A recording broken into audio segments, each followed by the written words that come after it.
ஓம் சாந்தி 19/6/2017 சாக்கார முரளி. இனிமையான குழந்தைகளே, சதா ஈஸ்வரிய சேவையில் பிஸியாக இருங்கள். அப்பொழுது பாபா மீது அன்பு அதிகரிக்கும், குஷியினுடைய பாதரசமும் ஏறி இருக்கும்.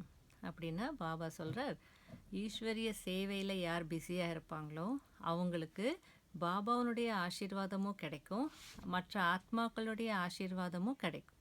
அதனால் என்ன ஆகும்னா பாபாவுனுடைய அருகாமல் போகிறதுக்கு வாய்ப்பு இருக்குது. நமக்கும் பாபா மேலே அன்பு அதிகமாகும். ஏன்னா அந்த சேவையின் வரும்போது நமக்குள்ளே பல நல்ல விஷயங்கள் கொண்டு வருவோம். பிறருக்கு சொல்கிறோமே நாம் இப்படி இருக்கணும் அப்படின்னு சொல்லி நம்மளை நம்ம மாற்றிக்கிறோம். அதனால் பாபா சேவையில் ஈடுபடுங்க. அப்போ உங்களுக்கு உங்களுக்குள்ளே முதல்ல மாற்றம் வரும். அப்போ பாபா மேலேயும் உங்களுக்கு அன்பு அதிகமாகும். பாபாவுக்கும் நம்ம மேலே அன்பு வரும். என்னுடைய குழந்தைகள் என்னுடைய சேவையில் ஈடுபட்டிருக்காங்க அப்படின்னு அவரும் பார்க்கும்போது அப்போ நமக்கு என்ன ஆகிடும், அன்பு அதிகமாகும், குஷியும் இருக்கும் அப்படின்ற கேள்வி பார்வையினாலே எல்லாம் அடைந்து திருப்தியாக இருக்கக்கூடிய குழந்தைகளுடைய மனசுக்குள் எந்த விதமான குஷி எப்பொழுதுமே இருக்கும். அப்படின்னா பாபாவுடைய பார்வை நம்ம மேலே விழுந்தது. அந்த பார்வை கிடைச்ச உடனே நம்ம பாபாவை பார்த்த உடனே பல பிறவிகளுக்கான எல்லா விஷயங்களையும் அடைஞ்சிட்டோம். அல்லது என்னென்ன குழப்பங்கள் கேள்விகள் இருந்ததோ அது எல்லாமே முடிஞ்சது. நம்ம என்ன விரும்பினோமோ அது நமக்கு கிடைச்சது. அதனால் ஒரு பார்வையினாலேயே நம்ம எல்லாம் அடைந்து திருப்தியாக இருக்கிறாங்க குழந்தைகள் அப்படின்னா அந்த குழந்தைகளுடைய மனசுக்குள்ளே எப்பொழுதுமே என்ன குஷி இருக்குது, என்னென்ன அப்படி நம்ம அடைஞ்சோம் பாபாவுடைய பார்வையில் அப்படின்னா ஆத்ம ஞானம் அடைஞ்சோம் இல்லையா. அந்த ஆத்ம ஞானம் கிடைச்சதுனால தேக அபிமானத்திலிருந்து நம்ம விடுபட்டோம்.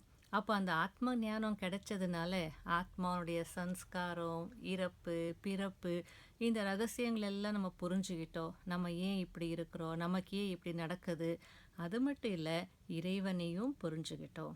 உலகத்தில் இன்றைக்கி பாருங்கள், பக்தி மார்க்கத்தில் இறைவனை எப்படியெல்லாம் நினச்சிட்ருக்காங்க, எங்கெங்கெல்லாம் தேடிட்டுருக்காங்க. ஆனால் நம்ம பார்த்துட்ருக்குறோம். அதெல்லாம் குஷி இருக்கும் தானே. அப்போ அவங்களுடைய மனசுக்குள்ளே எப்போவுமே சொர்க்கத்தினுடைய ராஜாங்கம் நமக்கு கிடைக்க போகிறது அப்படின்ற குஷி எப்போவுமே இருக்கும். ஏனென்றால் பாபாவுடைய பார்வை நம்ம மேலே இருக்குது, அல்லது அந்த பார்வை நம்ம கிடைச்சிது அப்படின்னாலே என்ன அர்த்தம், நம்மளை பார்த்துட்டார் பாபா, அவருடைய பார்வை நம்ம மேலே விழுந்தது அப்படின்னாலே அவருடைய ஆஸ்திக்கு நம்ம உரிமையாளர் என்று அர்த்தம். இப்போ நம்ம பாபா முன்னாடி இருக்கிறோம். எல்லாமே ஒரு பாபாவுக்குள்ளே தான் அடங்கி இருக்குது. இன்றைக்கி 2 கேள்விகள் இருக்குது. 2வது கேள்வி, பாபா குழந்தைகளுக்கு தினந்தோறும் விதவிதமான பாயிண்ட்ஸ் ஏன் சொல்கிறார்? ஒரு பாயிண்ட் தான், நீ ஆத்மாவாக மாறி என்னை நினைவு செய், அது சொன்னால் போதும். இருந்தாலும் தினந்தோறும் புது புது கருத்துகள் பாபா சொல்லிகிட்டே இருக்கிறார் இல்லையா. ஏன் அப்படின்னா அப்போ தான் நம்முடைய பல பிறவிகளுடைய ஆசையெல்லாம் பூர்த்தி ஆகுமா. அதாவது பல பிறவிகளாக நம்ம மனசுக்குள்ளே அந்த ஆசையை வச்சுருக்கிறோம், விருப்பம் வச்சுருக்கிறோம். இது போல் நம்ம பகவானுடைய வாயில் கேட்கணும், நிறைய விஷயங்கள் உண்மைகளை கேட்கணும். ஏன்னா பொய் கேட்டு கேட்டு கேட்டு கேட்டு நமக்கு என்ன ஆயிருக்கு, எப்போ நமக்கு உண்மை கிடைக்கும் அப்படின்னு காத்துட்டு இருந்தோம்.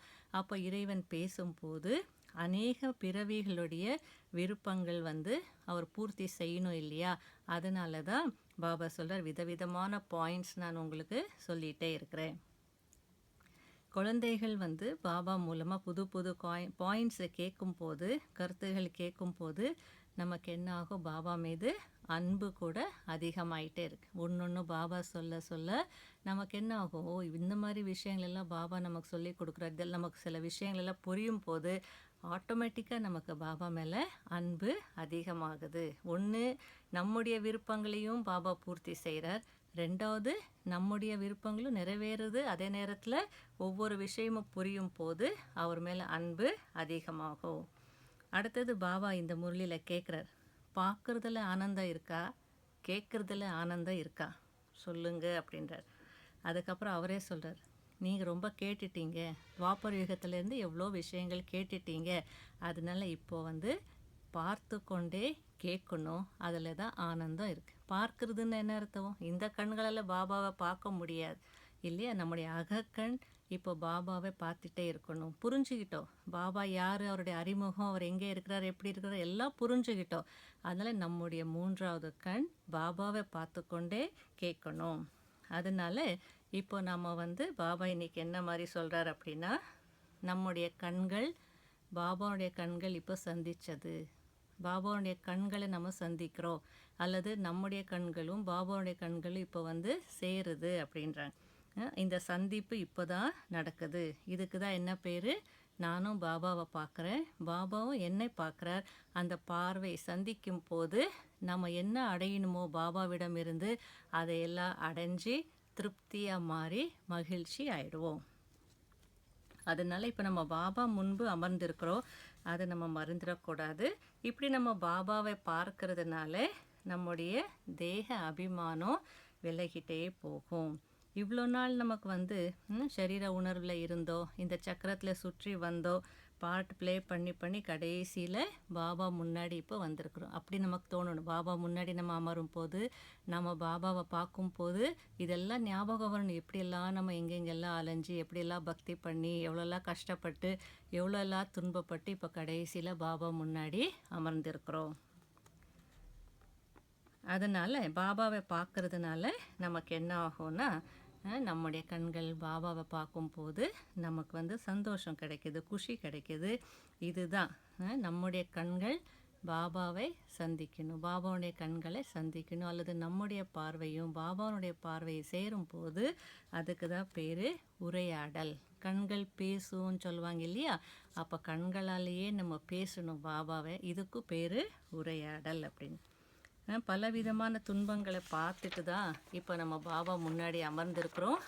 அப்படின்னா அவ்வளோ மகிழ்ச்சி நமக்கு. இவ்வளோ கஷ்டப்பட்டோமே பாபாவை பார்க்குறதுக்கு, நேரம் வரும்போது பாபா கிடைச்சிட்டாரு, இப்போ இவ்வளோ நமக்கு சந்தோஷமாக இருக்கிறோமே அப்படின்னு சந்தோஷப்படுங்க. அடைஞ்சிட்டோம் அப்படின்ற சந்தோஷம்.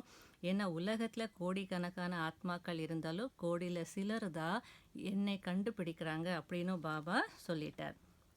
இப்போ பாபா மேலே நமக்கு அன்பு அதிகமாகணும், அவருடைய நெருக்கத்தில் வரணுன்னா நம்ம என்ன பண்ணணும் அப்படின்னா, பாபா சொல்கிறார், என்னுடைய சேவை செய்யுங்க அப்படின்றார். பாபாவுடைய சேவை செய்தோம் அப்படின்னா பாபாவுடைய அருகாமையில் வருவோம், அவருடைய அனுபவங்கள் அதிகம் கிடைக்கும், அதே நேரத்தில் அவருடைய அன்பும் கிடைக்கும்.